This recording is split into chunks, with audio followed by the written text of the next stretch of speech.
I have a sex addiction. Every night I hear my cousin Lily and her boyfriend Marcus having sex. It's making my addiction worse. Gradually, I started fantasizing about Marcus touching me, until one time when I went back to Lily's hometown with her, the train was shaking violently. Marcus accidentally ended up on top of me. On New Year's Eve, Lily invited me to go back to her hometown with her. When we got to the station, I found out her boyfriend was coming along too to meet her parents. My mouth fell open slightly. Her boyfriend was 6'3", and his muscular physique was hard to miss. When he saw me, he looked me up and down too. The gray shorts he wore showed an obvious change in certain areas. He greeted me, but his eyes were glued to my cleavage. I've always developed early, and today I was wearing a V-neck shirt. The line on my chest was like a bottomless valley. I was also wearing a short skirt. One slight bend and you could see everything underneath. He stood behind me and I could feel his burning gaze. It hit me later. With his height, he probably saw everything. I instinctively tugged at my shirt and skirt, my face burning red. He casually looked away and offered to go buy some snacks for the trip. Watching him walk away, I couldn't help teasing Lily. I heard personal trainers are amazing in bed. Is that true? Lily smiled mysteriously. Her face flushed. Of course it's true. Every time he leaves me with sore legs and an aching back. He's as thick as my arm down there. I gasped. Oh my god. That must feel incredible, right? If I could experience it just once. I couldn't help looking in her boyfriend's direction.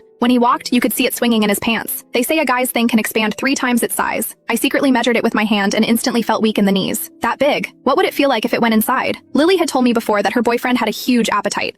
At least 6 or 7 times a day. No wonder Lily always looked so glowing whenever I saw her. She was clearly being well taken care of. While I was lost in thought, Lily leaned over and winked at me. You're still a virgin, right? Wanna try it? My breathing quickened. I bit my lip, feeling guilty. Lily, stop teasing me. When I looked up, I caught Marcus's eyes flashing with interest when he heard Lily say I was a virgin. Finally, we got on the train. Lily had bought tickets for a sleeper car. There were only the 3 of us in this compartment, with a curtain at the entrance for privacy. She and Marcus were lying on the bunk across from me. Lily was on her phone, leaning against him while his hands roamed freely over her chest. Watching made my face flush and my heart race. I could only awkwardly scroll through my phone, but my eyes kept drifting back to them. Lily was wearing a tight purple dress today that showed off her perfect figure. 10 minutes passed, and I'd already seen Marcus slip his hand between Lily's legs several times. When his fingers came out, they were wet and sticky. Lily's face was flushed as she whispered coyly, "Claire's still here." It was evening now, and most people on the train were asleep. The conductor had dimmed the lights to their lowest setting, and Lily actually straddled Marcus's waist and started making out with him. I licked my lips, my imagination running wild. Before I knew it, I'd fallen asleep. I don't know how long I slept before Lily's voice woke me. I opened my eyes. For some reason, the lights in the car were back on. Lily winked at me playfully. "Claire, are you hungry?